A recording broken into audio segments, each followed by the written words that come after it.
I need some traction. You need some traction.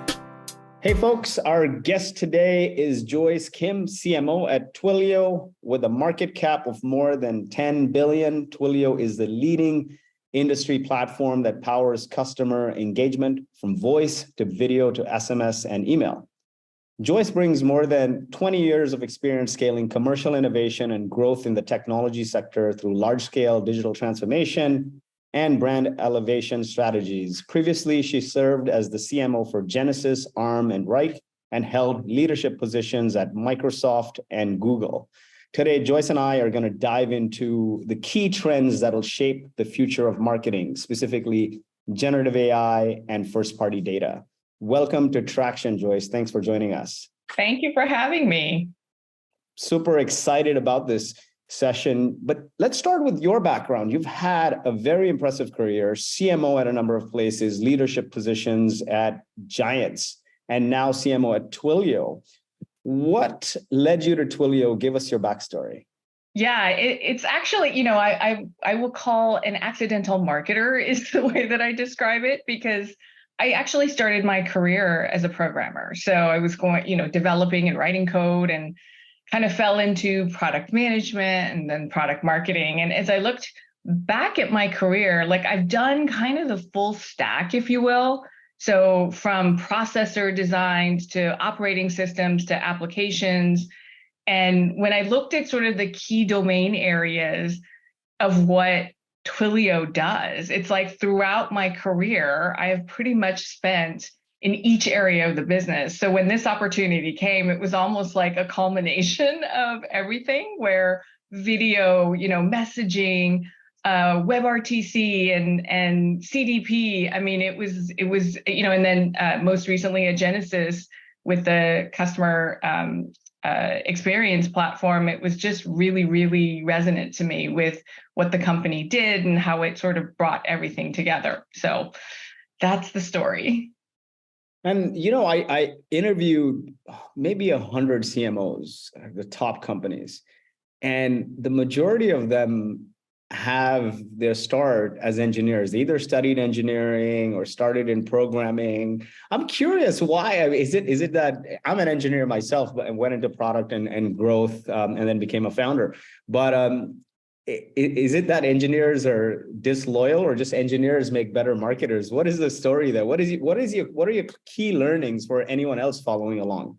Yeah, I think, for me, I do believe that having more depth in the technology and the products, especially if you're a marketer in the tech industry, makes a difference.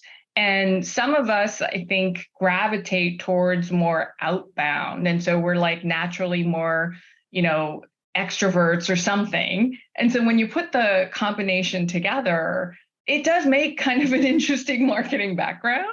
And so for me, that's what really spurred sort of my journey into sort of going into the marketing area. I also think, if you're passionate as a product or developer or engineer, you want to tell the story of what you're trying to build. And so marketers do that. And so if you transition there and you've got the firm grasp of, what you were trying to do, it does, I think, make a big difference. Any advice or learnings from your journey that could serve as an inspiration for others who are early in their careers trying to, say, move from engineering to product to then maybe marketing leadership someday? Yeah, I mean, to me, it's just try it. I remember the fear of, you think oh, I can't do that, or this seems so different, or maybe it's not something I want to do for a career. I think instead of thinking through the big picture, even if you decide to just give it a try, it will help you be a better product manager or a developer. So just having that open mind, I think, is the biggest advice I'd give someone earlier in their career. Well said. Openness is the biggest enabler of growth. Now, yes. You've had a 20-year plus career across industries, across departments, and you've seen it all probably in marketing. What legacy marketing tactic you think is going to fade away as we look into the future? Today I actually haven't pulled how many companies are doing this, but it was pretty norm for you to think about what I call like traditional audience segmentation, right? Based on some demographic or location or whatever it is. Like there's just a way that marketers thought about our target audience. And I think that's going away. I think that's changing, and it's been changing for a long time. And so if you're like looking at big blocks of target audiences like that, that's probably a tactic that will become very obsolete very quickly. And what will that get replaced by? What are you seeing? What is the innovation there? Well, it's the data and AI and machine learning that's changing that.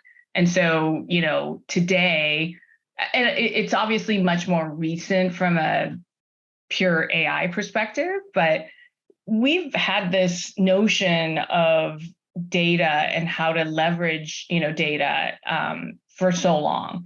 I think it was 3 years ago or 2 years ago when the cookies were going away for, the next year or the next year. And so it became a big deal for companies to think through, like, how do I leverage my data? And then that naturally leads to the question of, what do you do with it? And so I think that's what's driving this change. Certainly. And, we're in an exciting time. And the more people I talk to, they're not prepared with this cookieless future. And now everyone's been hit with generative AI and they're jumping on that bandwagon. And I feel like people barely recovered from Web3 and all of the buzz from the last couple of years.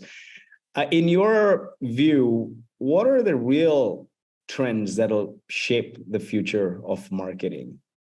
Yeah, the things you just said, they feel separate, but they're actually quite related, right? So cookieless feature, as I talked about, has been it's like I said, it's been a thing. Like most marketers, if you're, in the digital age, will know what that is. Now, it hasn't, the urgency, I think, has faded a little bit. But even today, right, it's slated to really phase out by the end of 2024. That's not a lot of time. And so unless Google pushes it out again. Yeah. But I think at some point, like, they have to not push it out. And even if they do push it out, the genie's out of the bottle. Like now every marketer should be conscious of the fact that they need first party data. We relied on third party data for so long. And fundamentally speaking, and this is, what I said about big blocks of segmentation, that's really based on third party data because that's all customers, right? Now, companies need to understand their customers. And so this is the, importance of what I call first party data. And you'll now hear about zero party data, which is, sort of collecting really, insights from your own customers just by polling them or asking them. I mean, it's amazing what companies can do with data today. And I think AI can only be effective if you have the data. If you don't have the data, you cannot leverage AI and machine learning. Garbage in, garbage out. In That's 2013, right. I was working on a startup that was building a chatbot on top of Zendesk. And in tests that we ran, it was 99% accurate. As we put it on Zendesk, people would say, make this thing stop. It would respond like a real human. And then we realized finally that, Zendesk has really small customers back then, and they didn't have enough historical data. So it was just spitting out gibberish, right? And so it rightly said, like AI won't work if you don't have significant amount of data. But let's get into the definitions for our audience that perhaps doesn't know, right? What are the key differences between first-party data and third-party data, and how do they impact the marketer's ability to understand and engage with their audience? Yeah, I mean, like I said, first-party data is typically what you as a company collect from your customers, like, their web activity or social engagement or everything that they do and interact with you. If you are able to actually collect that about that customer, that is first-party data. Third-party data is typically what's collected by a third-party provider like a Google. They do that across many companies, typically using cookies. But they don't actually have a direct relationship with that customer. They just harness that data and then give sort of that generic view to companies so that you can target specific audiences. And as I said, now another big sort of trend is zero-party data, which is my ability to contact and engage my customers for very specific things, and they voluntarily give it to you. So having first-party data really helps you understand your customers, and this is where you don't have to treat customers like a target audience block. They're individuals. You can understand their journey. You can understand what they're doing and what they might be interested in or how they like to interact with you. And so these are critical things for most marketers. So end of 2024, third-party data is going away. So that what I gathered is you can't rent audiences, you can't borrow audiences. You need to own that relationship. And if you don't have at the basic level, if you don't have a list, then you're out of luck, right? What are some ingredients for an effective first-party data strategy? What are some things people should be doing right now to collect more and more and do it authentically? Because just because you decided to go first-party doesn't mean people are going to give you that information. Yeah, I mean, so it's actually more than just collecting the data. And I would say, from a first-party data strategy, you have to think about what kind of data do you want to collect? And then what are you going to do with it, right? How are you going to analyze it? Because the worst thing is to collect all this data and then be overwhelmed by it and not have, most people don't have like a bunch of data scientists laying around that they can like crunch through it and give you stuff. And the other thing is if it takes time to develop the analysis and the insights, then it's not that useful. So the trick, I think, for anyone thinking through, like, how do I actually deploy this, is to figure out, how you're going to collect that data. And it could be, from websites, your mobile, content, events, all of these things that you are putting out there. You want to know your prospects and customers and what they're doing with it. What's the sequence? How are they consuming and engaging or not? And then figuring out, okay, what is my technology platform that's going to ingest that and help me understand what the profiles are. I mean, today you have, companies that have customers coming in, I could be using my Gmail. I could be, there's so many different ways. I could have come from a different company and moved to another company. This identity resolution is a big deal. So I think understanding how to activate that data before you even collect it is one of the key strategies people need to think about.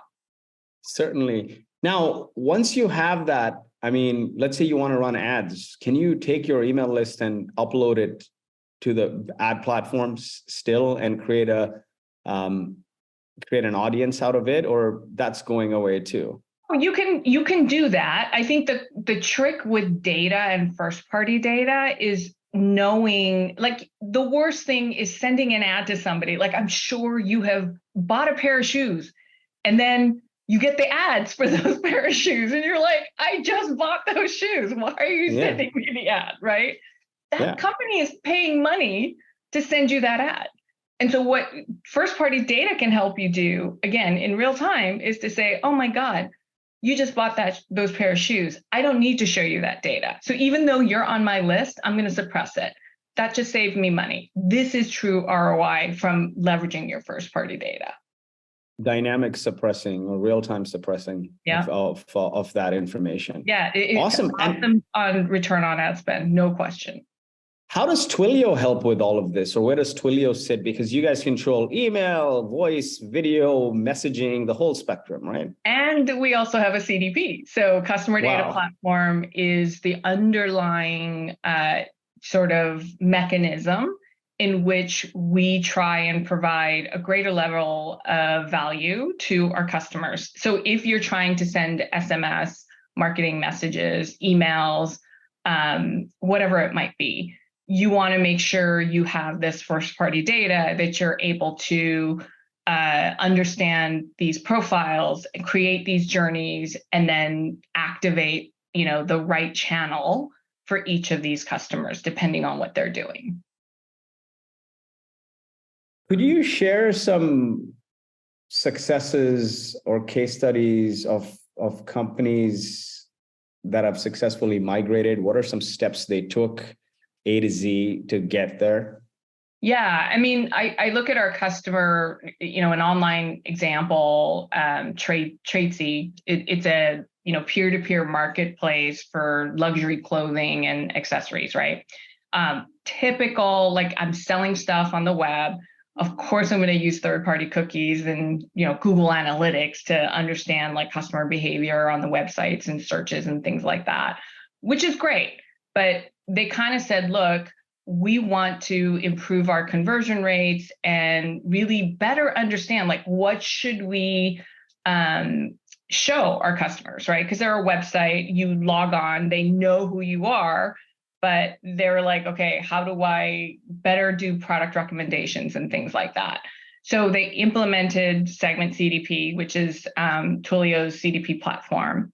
And we were able to collect so much more data as first-party data for them. So they could really look at like, hey, if a customer looks at these, shoes and they go here, they're typically going to buy. Why do they not buy? Do they come back? Where do they come from? I mean, there's so much more contextual data that they were able to collect specifically about each customer. And it's scalable to the fact that, you can kind of look at each detailed profile, leverage the machine learning to detect patterns. And so this helped them do much better product recommendations so that you had actual, conversion rates at much bigger scale than you would have just looking at sort of the traditional third-party data mechanisms. The way that I describe it, it's like, you've gone to Amazon page, right? They have, unlimited number of products, but they're going to show you something very different than they're showing me. And they've got an army of people that can analyze that data to be the best online retailer in the world. Like most companies, smaller companies don't have that capability to like deploy that kind of army. But this kind of technology can help you do just that. Like that's the beauty of a CDP. And had they not leveraged this, what would be the downside? What would be their struggles? Because they're trying to be piecing this all together, probably not react in real time. Yeah, I mean, wasting money on ads, wasting money on sending emails. Exactly. And you're really treating, like I would be classified as a middle-aged female. You know what I mean? Not a mother or not a professional. Like there's things that I do that are very different from the block that I may sit in. And I think that level of precision is expected today. I mean, it's that's the only way that you can actually win in digital. So to me, it feels like any company who's not looking at how to do this is really missing out on just overall business goals. I was having a chat with my cousin who's an ad exec at some of the top firms, and he was saying the biggest issue with B2B is they don't market like B2C. They don't collect data like B2C. And consumer brands, they win and they build these iconic brands and cult-like followings because they really leverage data and know how to react. And it's not done to that level in B2B. In B2B, it's still CMO of Twilio or co-founder of Boast or Traction. It doesn't go beyond the work email and the geo and the title. And I think collecting all this additional, because people do business with people. I mean, I am a person, you are a person, like you said, mom, dad, kids, and there's personal preferences. And I think understanding the consumer beyond their work will help you build stronger connections. Talk about that a little bit. Have you seen people leverage that personal or that granularity of data to enhance their B2B campaigns? Yeah, I mean, B2B has been challenging from a data perspective because you're not necessarily an individual, right? You're at B2B is targeting a company which is comprised of many individuals. And so I think account-based marketing has been sort of the big aha moment for a lot of B2B. But if you supplement that, I mean, to do better account-based marketing, you have to understand the individuals that make up that account. And so from that perspective, I think B2B has had less pressure to understand the individuals who make up that buying center, because it is role-based and it tends to be transient. Like, you could be here today, but somebody else is going to be in your seat tomorrow. And so we take a little bit more of an aggregate view in the B2B, but it's just as important today to understand the individuals, I think. And, having first party data will allow you to characterize that account in a way that, sort of just roles and a entity will not. And B2C, as you said, has always focused on individuals, and it's always been at scale. So that has been sort of the core problem. But even there, they still have things that they can improve upon, right? I mean, you asked about customer examples. Like, famous one for us internally, which we love, is like Domino's, right? They were a customer and they did a lot of like mail, direct mail, because it's like, hey, discount on pizza, typically on the weekend. Like, now you're able to say, hey, these guys like to order pizza on a Wednesday because the mother doesn't like to cook. And it happens to be, this particular geographical area. And so you can really, really get a granular level than previously. Definitely. And now shifting to generative AI here, because we talked about collecting first party data. Without the data, you can't really do much with AI. But there's this huge boom. There's this huge influx of startups focused on AI right now. And every day on Instagram, on LinkedIn, hundreds of people are sharing thousands of tools. And I'm personally inundated. So I can only imagine what others are feeling here. What is your advice for people in terms of making sense of generative AI and tooling or equipping their marketing stack? Yeah, I think you're absolutely right. I mean, every day I see articles and I talk to VCs who say like they're only funding AI startups or AI, I mean, it's there's no question that generative AI has truly sort of taken a leap forward in how we think about it. I think that for me, what I look for is things that, especially as a startup that's coming up, I think you're going to see a lot of the tools that you use today sort of inject the AI into it.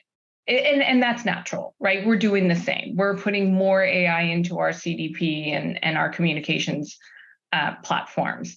So all the tools that marketers use will start to sort of integrate AI into it. But if you think about sort of newer things, especially leveraging generative AI, I always look at like, does this solve a very specific problem? Do they specialize in building, the best algorithms or leveraging that AI technology to address sort of a very specific pain point? And so depending on what it is that you're looking to solve, like I try and look at it that way. If I see companies that are sort of generically AI to a big problem area, to me that usually spells like, okay, it's hype. So I think there's the players that come out with something differentiated will be those that solve a very niche-y specific problem. In terms of best practices for integrating AI into marketing and customer experience tactics, what are you guys doing at Twilio? What are you advising your teams or even other companies you may be advising? Yeah, I mean, there's two things that we did. One, I started actually internally. If you really want to understand how it can benefit sort of your marketing, I think you have to experience it. So looking at your teams like PMM and content marketing teams, like there's no question. And I remember telling the teams, like, you are not to write anything from a blank sheet of paper anymore. Like, you shouldn't. There's no reason to, right? Try it, see what it gives you. Now, what we have found is it gives you a very strong first draft, but there isn't the Twilio voice. There isn't specifically how we want to come and the details that make us unique. And so that's the part that I think marketers can focus on, sort of leveraging these types of things.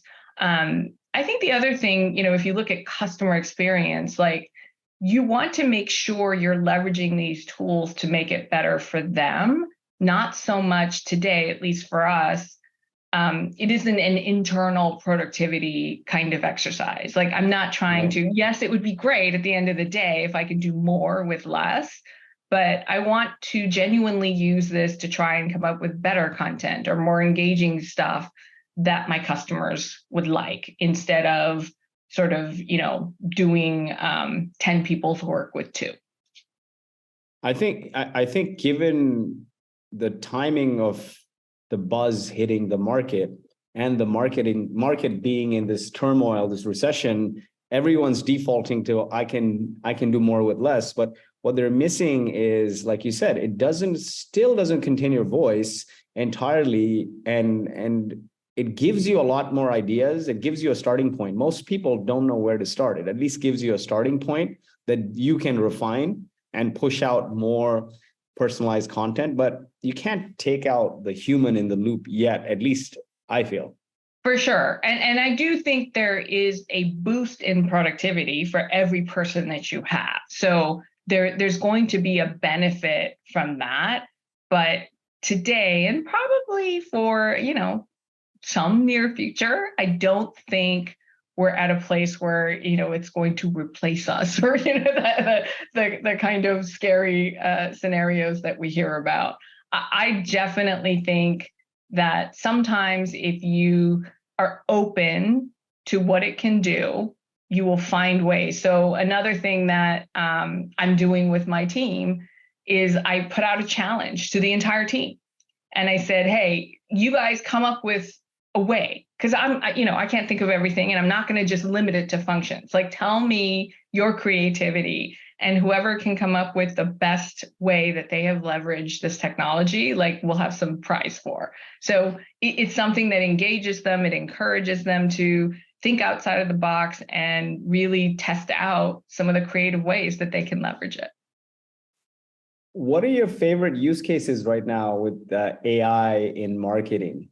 Like, maybe different functions, right? I mean, you're touching across the customer journey with your role, but maybe it's creative, maybe it's copy, maybe it's, I don't know, lead scoring or campaign, just generating whole campaigns. Where are you having the most fun or you're most excited about? So there's sort of 2 or 3 areas that I see huge potential and opportunity for. If you think about us and what we do at Twilio, it's all about customer data, harnessing that data and activating that data, right? So you have this capability to really understand individual journeys. Now, the hardest thing has been applying those. Like you know who to activate it to, but like imagine if you could write 5 million individualized emails or text messages or whatever it's going to be tailored to that person. Like physically, human-wise, we couldn't do that today. I think AI and generative AI can help you do that. So we can take sort of a generic message, and then it can help us tailor it specifically to every single person I'm trying to reach. Like that to me is super exciting in the potential and the possibilities. I think another one is sort of like the fact that some stuff may be completely irrelevant, right? Like you mentioned lead scoring and optimizing campaigns and, us doing A/B testing. Like if AI is genuinely based on the right data and it is able to learn, right, as it should, that kind of stuff won't be needed because it's going to be automatic. And so these traditional ways of thinking and how we improve and optimize, like that's what the machine learning will do.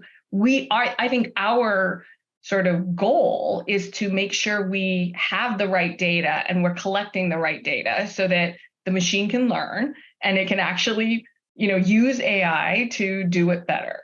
And so to me, those 2 possibilities are like amazing.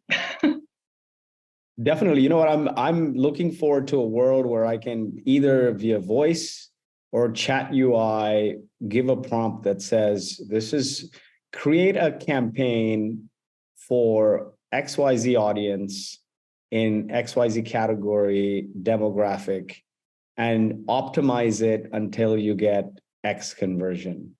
Do the creative, do the copy, run it on these platforms. Here's my budget, and just go launch it and self-optimize it and see a pouring of leads. So that is exciting to me. And I see a lot of presentations these days where it's generated from Midjourney or DALL-E, and it's very interesting, and it looks cool actually because it's unique. But I'm also concerned that over time the saturation will take away some of that uniqueness with so many people flooding the market. Yeah, I think it's today we have the ability to do things that it would take such a specialized skill that you couldn't actually make it happen. Those benefits, I think, are the ones where we have to think about. Again, I still think as a brand, you have to think about what makes you unique and how you want to represent it as a human being. And so again, you're still talking to other human beings. And so that part probably won't change, because even the example you just talked about where AI is actually creating the campaign, like you still want to train it and reinforce it with what you want it to do. And so the key is not forgetting about it, but it's really teaching it. And I think they're calling it sort of human reinforced learning, where you want these machines to be learning about what's unique about you and your business and your customers. And so that still remains the responsibility of human beings, I think. How can marketers ensure, as they're creating this AI-driven marketing campaigns, that they're able to add the authentic voice of their company, their brand, their personal brand? What are you guys doing in that regard? I mean, like I said, I think today the technology is still early enough to where it's not able to automatically do that. Now, as we progress the technology, I want it to learn what it is. And I think it's not just the company as a blob itself. It's like the people, the creatives, and the minds that we have, right? You want to try and inject some of that uniqueness into it, because that still, to me, remains the differentiator. Now, whether AI progresses to the point where it does become sort of reflective of that or not, I think is to be seen. But to me, the way that we can keep true to that is to make sure we are leveraging, whatever it is, the creative or the thoughts or the content. Like I said, it's a starting point. It's not the end point. And that's where I think we have to keep going at it to make sure that we use it as a tool, not let it be the outcome. Exactly, because eventually everything will start to seem cookie cutter if you're not injecting some of your own voice in there. What are your favorite tools so far in everything you've seen for AI, generative AI? As I said, I think every tool we're using is now like, oh, we have AI, right? I mean, like, to me, one of the tools that we love is 6 Sense. Like, that has been great for us and our sales team. They're now leveraging AI machine learning to do that better. I personally like sort of the content generation tools that have come out, right? I mean, you've got Jasper, you've got a bunch of stuff that like actually creates these content for you based on like what you're trying to do and the topics you're trying to cover, which is amazing. And we just talked about images. Like, I personally use Canva because it's like now I can do things with image generation that I couldn't do before. I mean, it's no longer like, oh, take this stock background. I mean, I can create stuff without having to be an expert in doing that. So I'm actually really enjoying some of this stuff. There's no more excuses to have crappy looking presentations. At least that's one thing. Yeah, the typical even personally, I was working on some project for my kids' school, and I used Canva to do it, and they were like, "Oh my God, this is fantastic!" I'm like, "Yeah, it took me 20 minutes." So you're happy with Canva's image generation capabilities there? I am. I mean, again, it's just one of those things where we're just not used to it, right? I mean, I remember sometimes I'd have to go and ask one of my graphic designers for a favor. Like, I don't have to do that anymore. Definitely. And you have the creativity at your fingertips, at least to take you to 80%, right? And in most cases, 80% is good enough. That's right. I've been playing with this tool called personal.ai, and you should check it out. It's a free tool. And what it does is you train it with your data. So historical data, maybe your videos, your voice, your blog posts, your LinkedIn, everything that you've done in the past 20 years, and it'll create like a Joyce GPT. And so you could have it on your personal website, and people can interact with that Joyce GPT without you being in the room, and it would be your voice.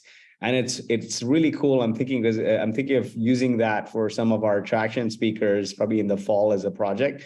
But imagine, like, if you're somebody wants to speak with the executive suite at Twilio, and now you have this, right? That's 24/7, and it's your personalized voice, personal.ai. In terms of metrics, what are some things that people should track and keep in mind? Or I guess nothing really changes from that perspective. You still got to get customers. Yeah, I mean, I don't think the goals and the metrics change. I think the ability to improve them at a greater scale is what kind of tells you, are you leveraging it to make a difference, right? I mean, there should be the change and the improvements, not that's just incremental. Like, to me, that will be the time when we say, like, hey, we're actually making a fundamental difference here. Definitely. And any potential risks or downsides you're keeping out or looking out for that people should watch out for and mitigate early enough? I mean, like I said, to me, it still comes down to, I want to rely on it as a tool, but I don't want to rely on it any more than that. And that's one I think we should really check ourselves on, right? Like, you still, even if the technology progresses to the point where it isn't a good first draft, but it is a wonderful final draft, right? You still want to make sure you, as a marketer, understand your customers, that you know what you're trying to do, and not just rely on the technology. Like, I think to be the expert, to be involved, is still important. And so I hope that this technology doesn't sort of divorce us from that. And with this AI boom, I mean, we're seeing thousands of startups focus on AI. How can these startups differentiate themselves? Everything is AI. Everything is generative AI. It is. And like I said, I don't know that, you can truly differentiate in, because again, everybody is injecting it into what they already do, right? But it's sort of, what new problems can you solve? And I, like I said, to me, I fundamentally believe AI at this nascent stage is all about a specific problem. We are not, I think, at the point where it's more general to a large function, right? It becomes sort of content, it becomes ad spend, it becomes something very specific because they have developed that specific capability and the algorithms to do that. And so to me, I look at, like, what one thing can I solve with AI and deploy a solution to that? And you'll build on it from there. And the things that you've already got that's working for you will inject AI into them. And so there's sort of a cross sort of pollination effect that will eventually come. But I think the best thing is to think through, like, what is the one thing I want to try and solve for that. Certainly. Now, in all your career, what has been your favorite campaign? Oh gosh, that's a big question.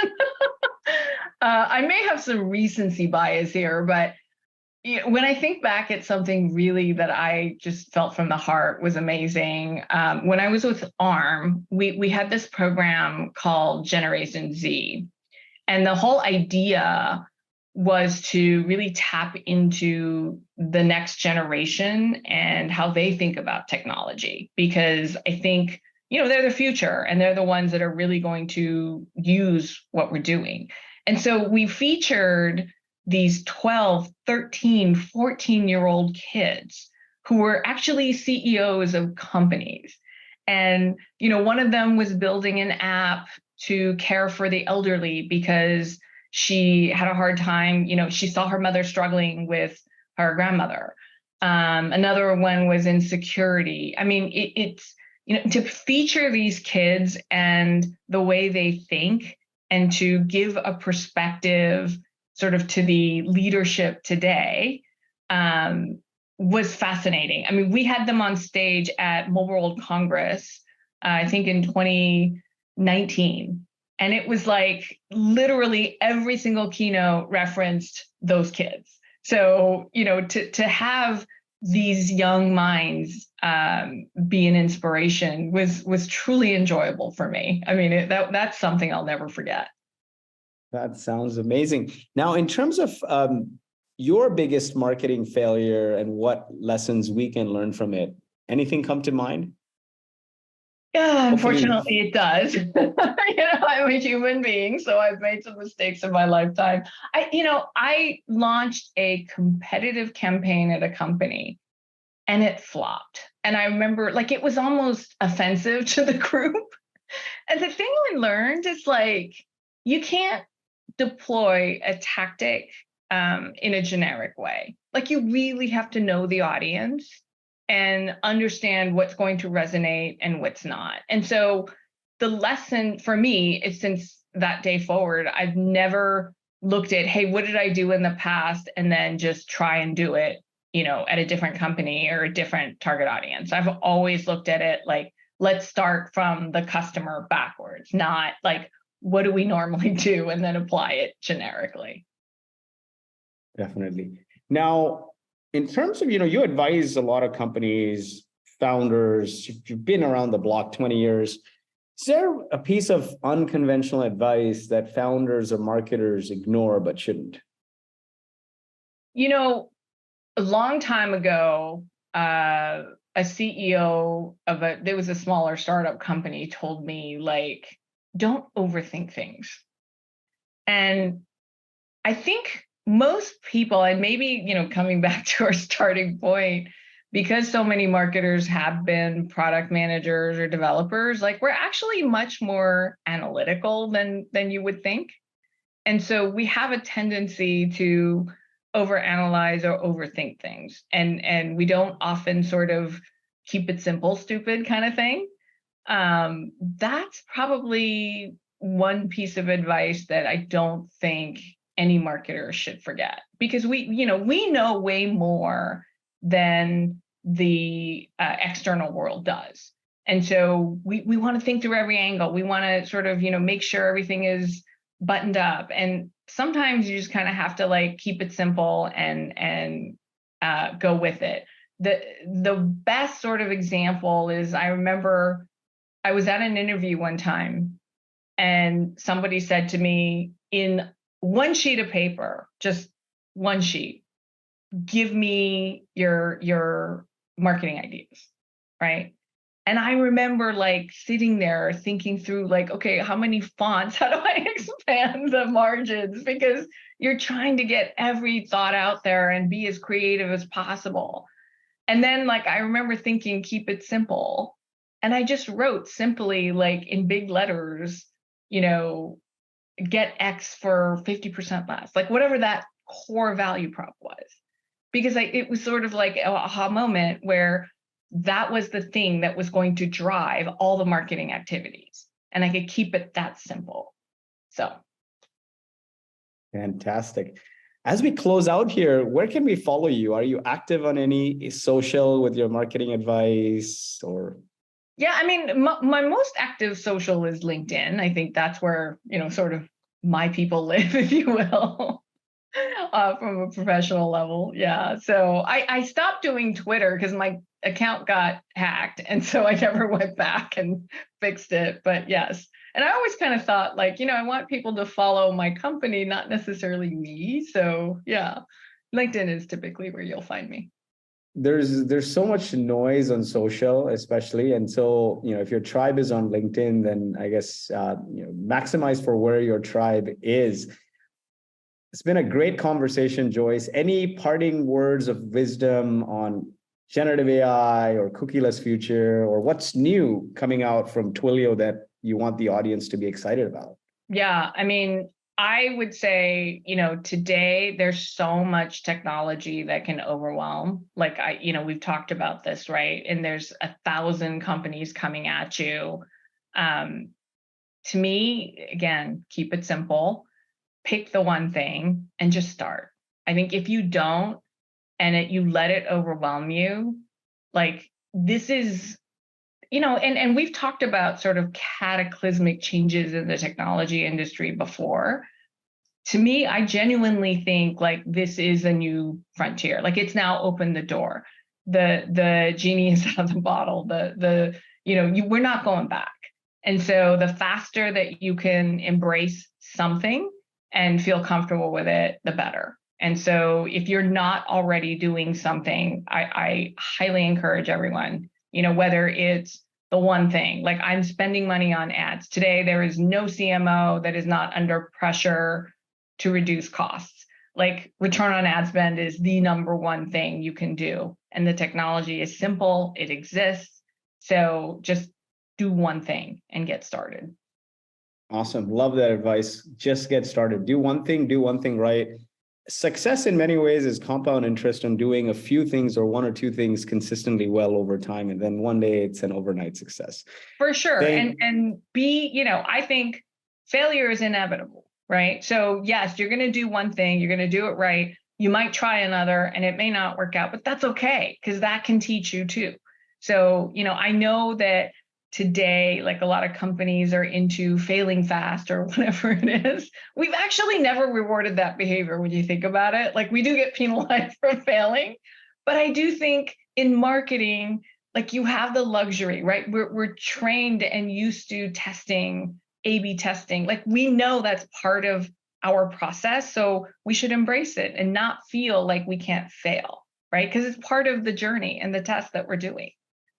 Yeah, I have one last question for you. Let's say, a lot of our audience is early startups, right? Seed through Series A, B, maybe. When is the right time to bring on a VP marketing or CMO? And what are the traits, let's say a Series A company bringing on a VP marketing or CMO, what are the traits that they should look for in a person looking to fill that role? Yeah, I mean, I've been at small startups as well as very large companies. And the one thing I can tell you that the big difference is you have to be hands-on at a smaller company. So if you have never actually done and built a campaign or created and written a piece of content or, written your own press release or blog post or whatever it is, like to me, a Series A startup CMO has to almost be the head of marketing, but you can almost play any of those roles. And you have to be ready to roll your sleeves up and dig in. Like you cannot rely on a team of people to do everything. You have to understand how to choreograph all the things that you're doing as a marketing team. Because typically, like you're at a growth stage where it might be digital demand gen or whatever, that expertise, you've got to dig deep and actually do it. Versus, I think at larger companies, you do have a fairly large team. And so it's really sort of making sure all the moving pieces are moving in the direction at the right pace that you want to go to drive something much bigger. So it's a different skill set. One can move from the other, but to me, like I remember telling somebody, when 10, 12, 15 years ago, when the digital demand gen, using digital performance marketing was a big deal. And I didn't really know it because I was at big companies, right? And so I don't have to like go get leads for Microsoft. I mean, they would come. So I went to a startup and because I wanted to learn. I really wanted to understand, like, how do you do this? What is conversion rate optimization? What is all of this stuff? So to me, it's like, that's the difference between like a VP of marketing at a startup versus, a CMO at a multi-billion-dollar company. Thank you so much for all your advice. This has been a fantastic conversation and looking forward to having it live on our podcast and YouTube soon. Wishing you great success, Joyce. Stay in touch. Thank you so much. I need some traction. You need some traction.